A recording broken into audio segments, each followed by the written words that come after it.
Bom dia, queridos. Espero que vocês tenham passado uma ótima semana.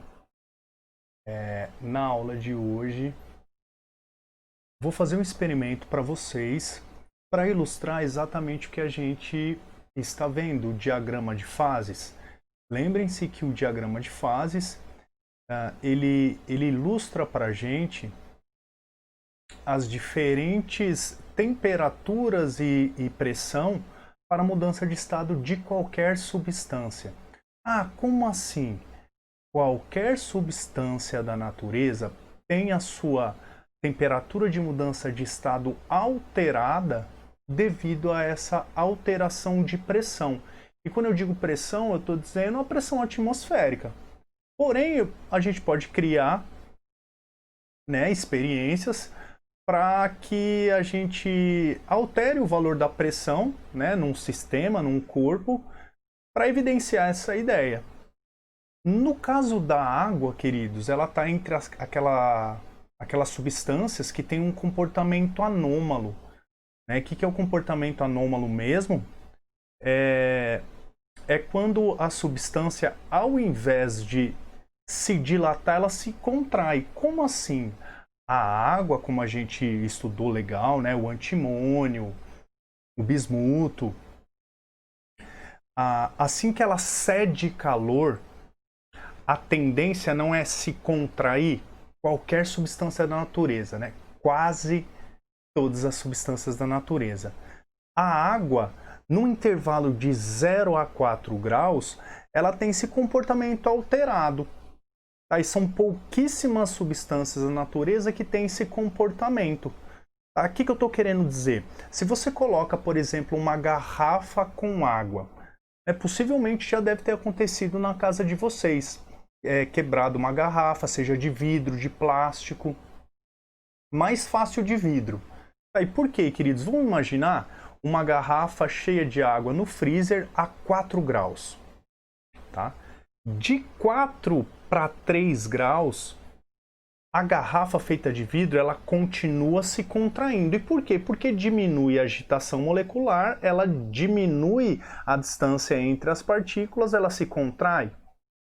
Porém, a água, queridos, de 4 para 3, ao invés de se contrair, como a grande maioria das substâncias, ela começa a se dilatar. Tá? Então, imagine, de 4 para 3, o vidro se contrai e a água se dilata. De 3 para 2 acontece a mesma coisa. O vidro continua contraindo e a água continua dilatando. De 2 para 1, o vidro continua se contraindo e a água se dilatando. De 1 para 0 é onde a água atinge o seu volume máximo nesse intervalo. E o vidro vai ter aquele volume que continua diminuindo. Então, exatamente a 0 graus Celsius, possivelmente, foi a temperatura que a sua garrafa estourou lá no freezer. Por que eu estou falando isso, queridos? Porque essas substâncias com comportamento anômalo, elas têm aquela curva de fusão alterada. Tá, vou fazer o seguinte, eu vou iniciar o experimento e a gente continua o nosso bate-papo, tá? Qual que é o experimento, queridos? O nome desse experimento é regelo. Vou mostrar para vocês como é que eu fiz. Eu coloquei um pezinho aqui, são 10 quilogramas. Nesse momento inicial, eu vou aumentar um pouco o peso. Aqui eu tenho um cubinho de gelo. E esse peso, ele está amarrado a um arame. O que eu vou fazer? Eu vou pegar esse cubinho de gelo. Vou erguer o meu pezinho e vou colocar o arame em cima do cubinho de gelo.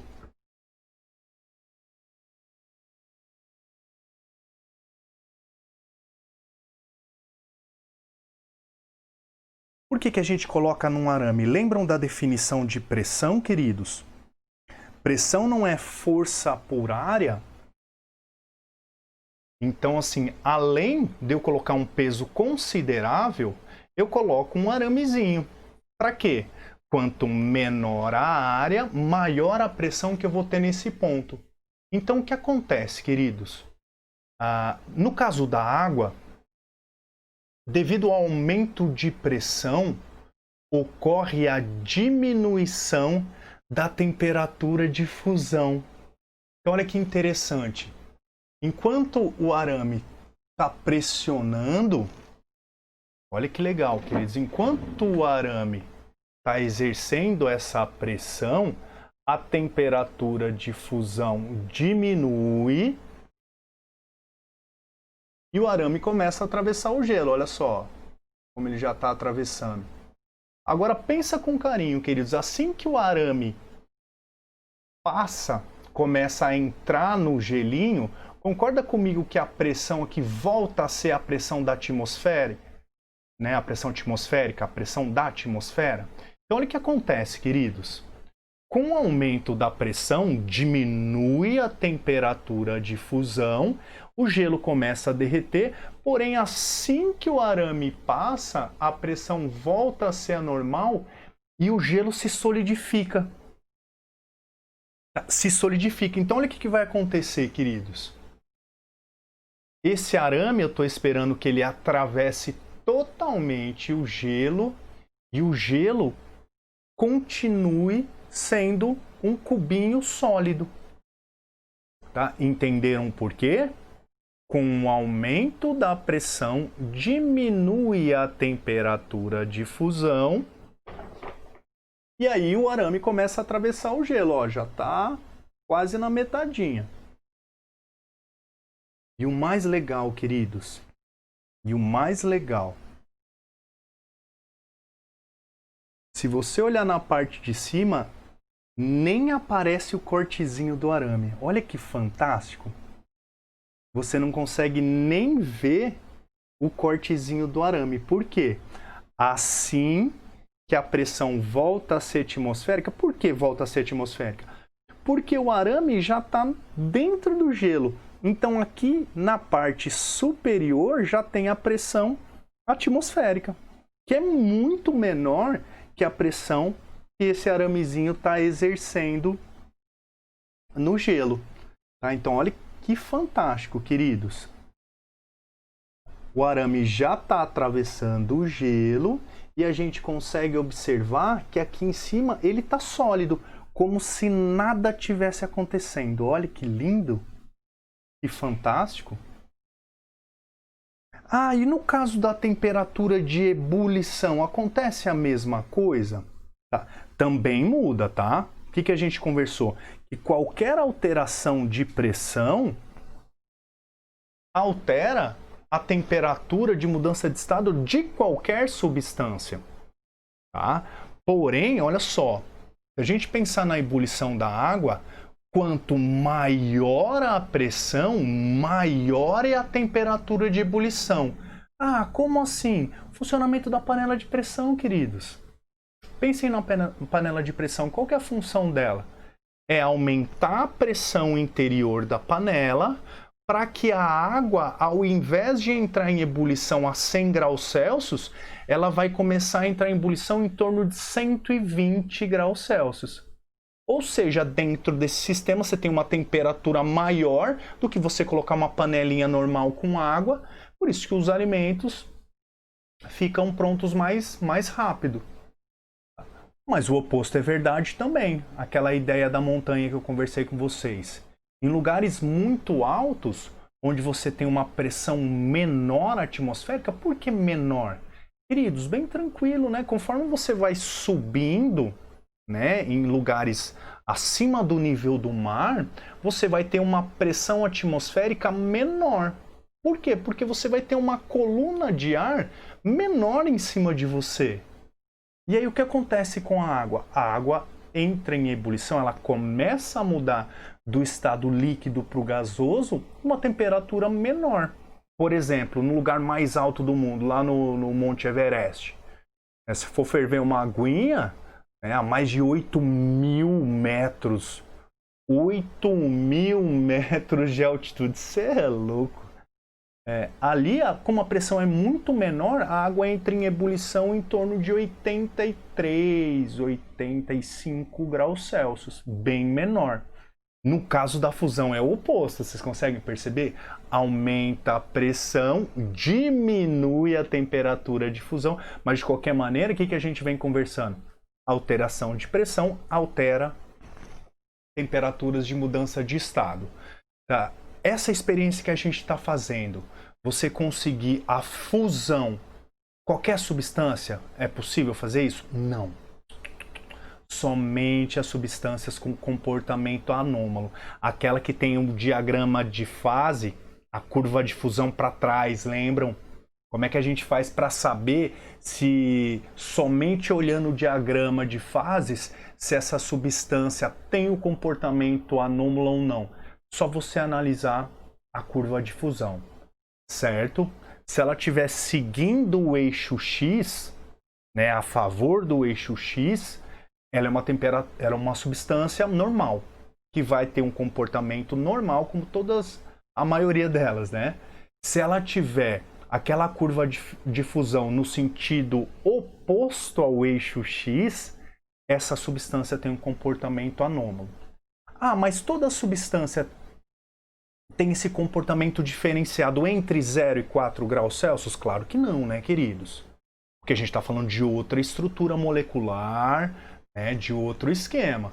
A água, sim, tem esse comportamento somente de 0 a 4. Mas depois de 4, ela se comporta normalzinho como qualquer outra substância. Tudo bem? Então essa experiência que chama-se regelo.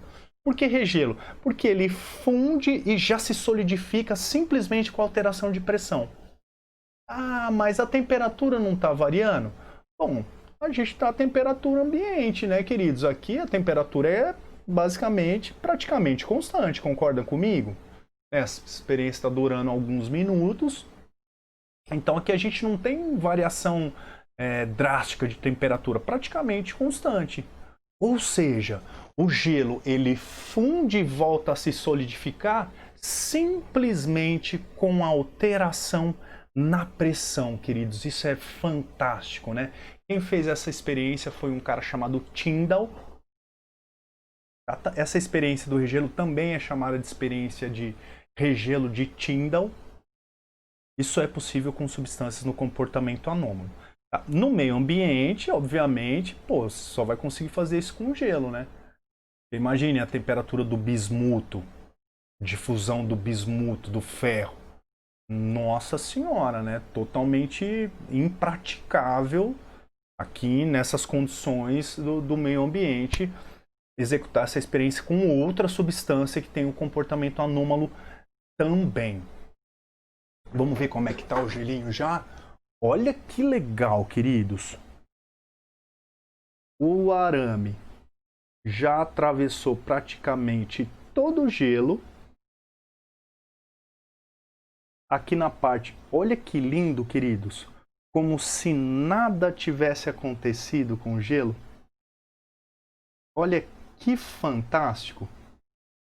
Ali no meio ainda ele continua. Tá vendo que fantástico, queridos? Vou colocar um fundinho preto para vocês enxergarem com mais clareza. Olha, estão vendo? Nem aparece o cortezinho aqui em cima. Por quê? Porque ele funde assim que a pressão volta a ser atmosférica, que é muito menor. Tá? Muito menor. O gelo volta para o estado sólido. Ah, mas ele não está derretendo? É claro que ele vai começar a fundir normalmente, né, queridos? Porque ele já está numa temperatura acima do 0 graus Celsius. Tá? Então, assim, percebam que ele está fundindo por inteiro devagarzinho. Tá? Mas o interessante é a gente observar somente onde o arame está atravessando. Tá? Que mais, queridos? Ó, outra informação legal, né? Aquela ideia dos picos congelados, né? Por que que no alto das montanhas a gente tem aquela capa bonita, né, de gelo? se pela convecção que a gente estudou, formas de propagação do calor, o ar quente sobe. E por que que o ar quente sobe? Porque ele é menos denso, né? E por que que ele fica menos denso? Bem tranquilo o calor. É bem tranquilo, queridos. Imagine a camada de ar que está em contato com a superfície da Terra, né? Que está absorvendo a radiação, a energia solar. Ela vai aquecer primeiro, por contato mesmo, ela vai aquecer primeiro, porque ela está diretamente em contato com a superfície. Essa camada vai aumentar a agitação molecular.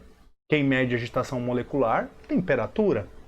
Aumentando a agitação, ela aumenta a distância entre as moléculas, aumenta o volume, diminui a densidade, o ar quente sobe, a camada mais fria, que está mais densa, desce, criando essas correntes de convecção. Só que em cima dos picos, queridos, você tem o favorecimento da sublimação, que é a mudança do quê? Do gasoso para o sólido e vice-versa.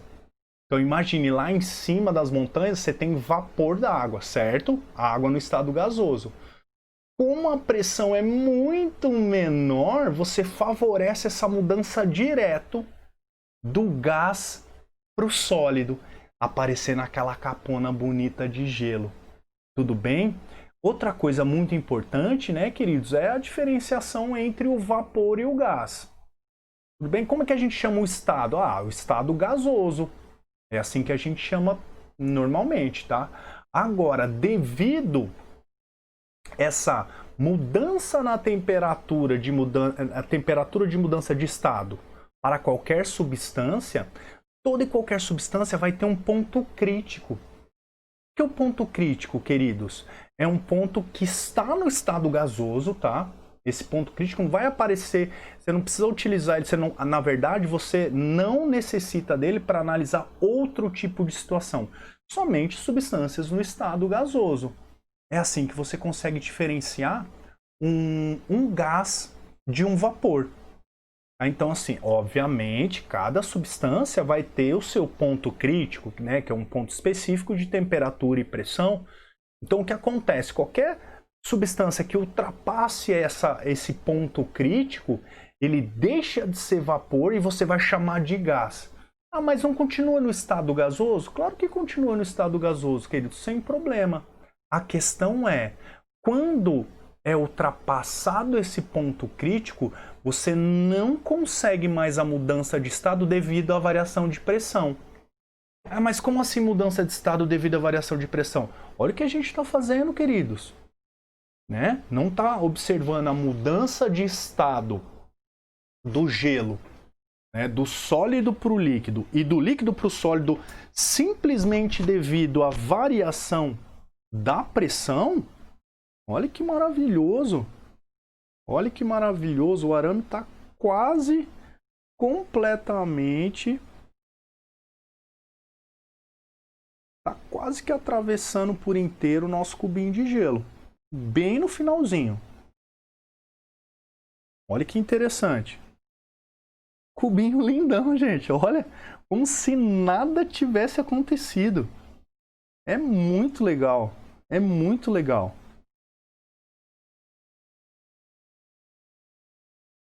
Vai faltar alguns minutinhos ainda, né, queridos? Tá? Então, o diagrama de fases é algo que você precisa conseguir dialogar com ele. Percebam que não vai ter fórmula, não vai ter nada desse tipo. O que você precisa entender são essas mudanças de estado a partir da variação de pressão, que essa variação, que essa mudança, possível mudança de estado, não ocorre quando a substância passa do vapor para o gás. Né? Como assim vapor para o gás? De novo, queridos, continua no estado gasoso, porém acima desse ponto crítico. Tudo bem? Aí você não consegue mais a mudança de estado devido à variação de pressão. Ah, mas tem como mudar de estado? Ou se tem. Basta você fornecer calor para ela. Aí já não é mais mudança de estado devido à variação de pressão. É mudança de estado devido ao quê? Ao recebimento de energia térmica. recebeu energia térmica, começa a aumentar a agitação, começa a aumentar a agitação, começa a... Se você fornecer energia suficiente para um gás, né, energia suficiente para um gás mudar de estado, ele vai do gás para o plasma. Olha que lindo! Né? O relâmpago que você vê é justamente o ar ionizado, é plasma, certo? Já não está mais no estado gasoso, né? Você vê, é o ar conduzindo energia elétrica. Aí você consegue ver, né? Seria o quarto estado da matéria. Ah, só existem 4 estados da matéria? Na verdade, tem mais estados, porém são mais especulativos, queridos. Chama-se estado condensado Bose-Einstein e condensado fermiônico, né, que seria o oposto do plasma. Ao invés de você ir fornecendo energia para aumentar a agitação até virar plasma, você vai retirando energia. Ou seja, a substância vai estar perto do 0 Kelvin. E aí ela passa a ter um comportamento quase parecido com um líquido. Olha que viagem. Uai, mas já não está sólido? É, tá sólido, vai ter um comportamento assim bem esquisitão mesmo. Porém, queridos, é mais especulativo, né? A gente faz esses testes em laboratório. E o outro estado, além de você diminuir muito a agitação térmica, você submete essa substância a um campo eletromagnético. Aí você tem um outro estado da matéria. Porém, né, queridos, para nós aqui no ensino médio, o que importa mesmo é a gente entender os 3 estados clássicos, né? O estado sólido, o estado líquido e o estado gasoso. Ó, tá quase terminando nossa experiência. O cubinho de gelo aqui, ó. O aramezinho já tá quase que por inteiro atravessando o nosso cubinho. Olha que fantástico. E aqui, queridos, a gente vai terminando mais uma partezinha. Não que a gente tenha terminado a termologia, não, queridos. Ainda tem uma parte até que grande, né? A gente vai começar a estudar agora a fundo as variáveis de estado, só para adiantar para vocês. Quais são as variáveis de estado? Você tem a pressão é uma variável de estado, a temperatura é uma variável de estado, o volume é uma variável de estado e o número de mols também é uma variável de estado. Tá? Por que você precisa saber essas variáveis? Porque são elas que vão determinar se o gás... Agora a gente vai começar a estudar, na verdade, gases, tá? Então a gente vai se afastar um pouquinho da ideia do sólido, do líquido e estudar somente gás. E por quê? Queridos, depois que o homem começou a entender que a partir do trabalho realizado por gases você consegue gerar energia mecânica, alterou tudo no mundo. Socialmente, politicamente, economicamente. Pensem na Revolução Industrial, queridos. Qual que é o grande lance da Revolução Industrial? É o surgimento das máquinas térmicas. Né? Como assim máquina térmica? Você tem um gás realizando o trabalho, empurrando engrenagens, né, pistão. Ou seja, você tem um gás trabalhando transformando essa energia térmica em energia mecânica. Olha que lindeza. Aí surgiu as primeiras máquinas para retirar água das minas, para tecelagem, a locomotiva, né? Qualquer máquina térmica. Hoje em dia, qualquer veículo, né, queridos? Qualquer veículo, moto, caminhão, são todas máquinas térmicas que transformam o quê? Energia térmica, obviamente, né? Uns a partir da combustão do diesel, outro da combustão da gasolina, do álcool. né? A usina termoelétrica é uma maquinona térmica gigante, né? Que transforma o quê? A energia térmica vindo do carvão queimado. Então o carvão tem uma energia química, você queima o carvão, transforma em energia térmica, vai gerar movimento. Fornece para a água vira vapor e movimenta as turbinas. Tá faltando mais um pouquinho, tá, queridos? Mais um pouquinho para a gente finalizar a nossa experiência. Tá quase atravessando completamente. Tem mais um pouquinho. E eu tiro o cubinho para vocês observarem, tá? Então não é que tenha acabado a termologia, né? A gente vai trabalhar uma parte extremamente importante, na minha opinião, a mais importante, né? Porque o impacto na sociedade, na humanidade, foi determinante, né, queridos? A partir do surgimento das máquinas térmicas, você tirou o emprego de muita gente, por exemplo. Então, olha o impacto social, econômico, político, certo? Do advento das máquinas térmicas. Então, assim, conforme a ciência, na verdade, que vocês vão sacar um lance bem importante. A tecnologia, ela sempre acompanhou a humanidade. E eu estou falando a humanidade, nossos primeiros ancestrais. Imagine o primeiro macaco ali, ó. O macaco inteligente mesmo. Aquele, né?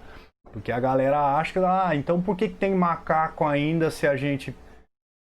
queridos, é o tipo de coisa que eu já ouvi falar de quem nunca leu nada a respeito da evolução, né? Não é possível que você tá achando que todo macaco evoluiu pro ser humano. Não faz sentido nenhum mesmo. Se você pensar na evolução com carinho e ler um pouquinho, você vai ver que não tem nada a ver. Teve um específico ali, ó, que começou a utilizar a razão e começou a pegar partes da natureza, pedaço de osso para quebrar coisa. Pegou uma pedra lascada e percebeu que ela cortava. Aí ele aprendeu a fazer a pedra lascada para cortar. Ou seja, queridos, essas são as primeiras tecnologias que a gente conhece. Eu estou falando do nosso ancestral primordial na evolução. Então, o que eu estou querendo dizer para vocês? Que a tecnologia sempre acompanhou a gente. Ela faz parte da nossa evolução como ser humano, certo? Por que eu estou falando isso? Porque foi justamente na Revolução Industrial que realmente a ciência se aproximou da tecnologia e nunca mais se separou. Se eu perguntar para vocês um exemplo de tecnologia, com certeza vocês vão me falar o computador, a TV, né, o telefone. Essas tecnologias são muito recentes. Imagine o primeiro pedaço de osso que nosso ancestral pegou. Queridos, experiência finalizada. Olha que lindo. Estou retirando o cubinho de gelo para vocês observarem. Ainda falta um pouquinho, olha que massa, o arame tá um pouquinho dentro dele. Vou tirar, mas tá aqui, ó. Gelinho. Cubinho de gelo, estado sólido, perfeitinho. Nem dá para acreditar, né, gente? Isso aqui é ciência pura. Tá? A gente conseguiu fundir o gelo e solidificar ele no mesmo experimento. Ó, parece que não aconteceu nada com ele. Tudo bem, queridos? Então a gente vai finalizando nossa experiência. Espero que vocês tenham gostado, tá? Já Rastafari para vocês. Haile Selassie, o grande imperador libertador do povo, Etíope, o verdadeiro Rastafari.